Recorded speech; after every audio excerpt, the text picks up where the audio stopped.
പാർലമെൻറ്റിൻ്റെ വർഷകാല സമ്മേളനം ആരംഭിക്കുകയാണ്. മോഡി വളരെ പ്രധാനമായിട്ട് 4 ബില്ലുകളാണ് അവിടെ കൊണ്ടുവരുന്നത്. ഒന്ന്, വിദേശ സംഭാവന നിയന്ത്രണ ഭേദഗതി ബിൽ. ദേശീയ ഗീതമായ വന്ദേ മാതരം ആലപിക്കുന്നതിനെ അനാദരം കാട്ടിയാൽ കുറ്റകൃത്യമാക്കി കണക്കാക്കുന്ന ബിൽ. ജനന മരണ രജിസ്ട്രേഷനുകൾ വൈകിച്ചാലുള്ള ശിക്ഷാ നടപടി കർശനമാക്കുന്ന ബിൽ. ഇതൊക്കെയാണ് അദ്ദേഹം അടിയന്തര പ്രാധാന്യം കണക്കാക്കുന്നത്. നീറ്റ് പരീക്ഷാ ക്രമക്കേടുകൾ സംബന്ധിച്ച് രാജ്യത്തുണ്ടായിരിക്കുന്നതായ വലിയ അനിശ്ചിതാവസ്ഥയും ബുദ്ധിമുട്ടുകളും അദ്ദേഹത്തിൻ്റെ ശ്രദ്ധയിൽപ്പെട്ടിട്ടേയില്ല. അയോധ്യ രാമക്ഷേത്രത്തിലും അതുപോലെ തന്നെ തൊട്ടടുത്തുള്ള വടക്കേ ഇന്ത്യൻ സംസ്ഥാനങ്ങളിലെ പല ക്ഷേത്രങ്ങളിലും ഉണ്ടായിട്ടുള്ള കൊള്ളകൾ, അതിനെല്ലാം കാരണക്കാരായിട്ടുള്ളവർ അങ്ങനെ വിലസിക്കൊണ്ട് നടക്കുന്നത് അദ്ദേഹത്തിന് പ്രശ്നമല്ല. അതിനെക്കുറിച്ച് ചർച്ച നടത്തി എന്തെങ്കിലും ഒരു പരിപാടി ഉണ്ടാക്കാൻ, എന്തെങ്കിലും ഒരു പരിഹാരമുണ്ടാക്കാൻ ശ്രമിക്കണമെന്ന ഒരു ധാരണയും അദ്ദേഹത്തിനില്ല. ഇങ്ങനെ ഇപ്പോൾ ഉള്ളൊരു പ്രധാനമന്ത്രി ആയിപ്പോയല്ലോ നമുക്ക് കിട്ടിയതെന്നോർത്ത് ജനങ്ങൾ പരിതപിക്കുകയാണ്. ഇതിനും പരിഹാരം ഉണ്ടാക്കണ്ടേ?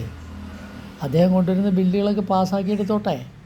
ആ കൂട്ടത്തിൽ ഈ ഇതുപോലുള്ള കാര്യങ്ങൾക്ക് എന്തെങ്കിലും ഒരു ചർച്ച ചെയ്ത് പരിഹാരം ഉണ്ടാക്കാത്തടത്തോളം കാലം ഇദ്ദേഹം പ്രധാനമന്ത്രിയായിട്ടിരിക്കാൻ അർഹനേയല്ല. എന്ത് പ്രത്യേക പെയിൻ എടുത്തിട്ടാണ് ശ്രീ മോഡി അയോധ്യയിൽ ഒരു രാമക്ഷേത്രം ഉണ്ടാക്കിയത്.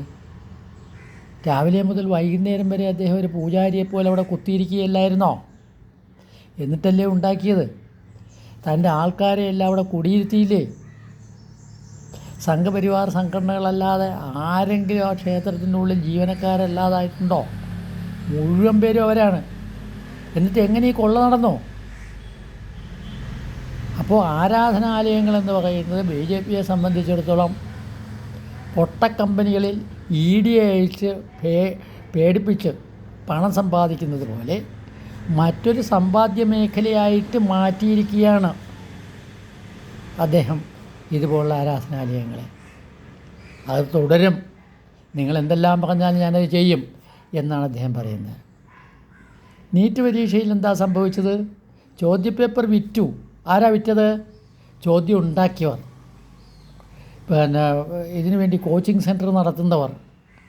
ആരാ ചോദ്യം ഉണ്ടാക്കിയതാരാ? Coaching centre നടത്തുന്നതാരാ? ഇതെല്ലാം ഒരേ ആളുകൾ തന്നെയാണ് എന്ന് കണ്ടെത്തിയിട്ടും ഇതുവരെ നടപടിയില്ല. അതിൻ്റെ മന്ത്രി അങ്ങനെ കുത്തിയിരുന്ന് വിലസുകയാണ്. വാഞ്ചുക്ക് എന്ന് പറഞ്ഞാൽ അവിടെ എത്രയോ 23 ദിവസമായ അദ്ദേഹം അവിടെ പിന്നെ നിരാഹാരം കിടക്കുന്നു. ഡൽഹിയിൽ തന്നെ അദ്ദേഹത്തിൻ്റെ മൂക്കിന് താഴെ. നടപടിയില്ല. എത്രയോ ജൻസി കുട്ടികളാണ് അവിടെ സമരം ചെയ്യുന്നത്.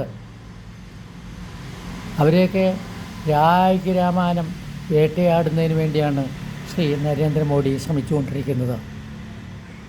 ഇത് ശരിയായ നടപടിയല്ല. ഒരു ഭരണാധികാരിക്ക് യോജിച്ച നടപടിയല്ല.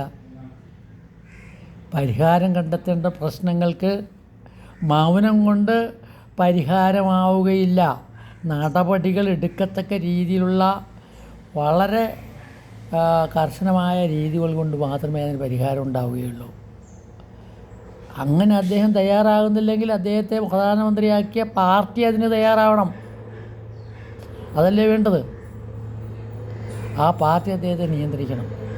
അതും ചെയ്യുന്നില്ല. അഴിച്ചു വിട്ടിരിക്കുകയാണ്.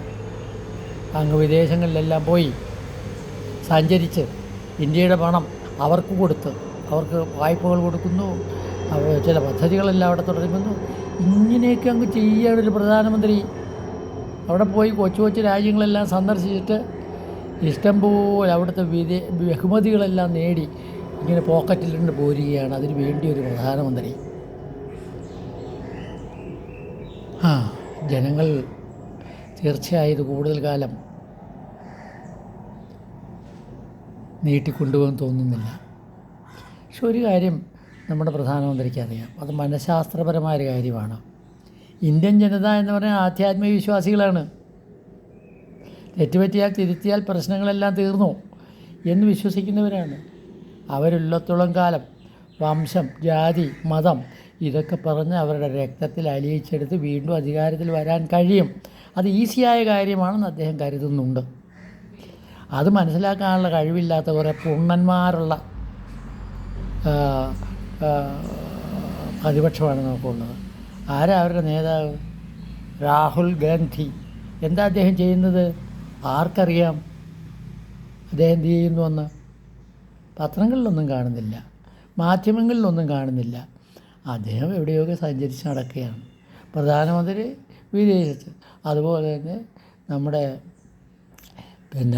പ്രതിപക്ഷ നേതാവ് വിദേശത്ത്. ഇന്ത്യ മുന്നണി ഉണ്ടോ? പ്രവർത്തിക്കുന്നുണ്ടോ? അപ്പോൾ ഇന്ത്യ മുന്നണിയൊക്കെ കുറച്ചുകൂടി ശ്രദ്ധയോടുകൂടി പ്രവർത്തിച്ചാൽ നന്നായിരുന്നു.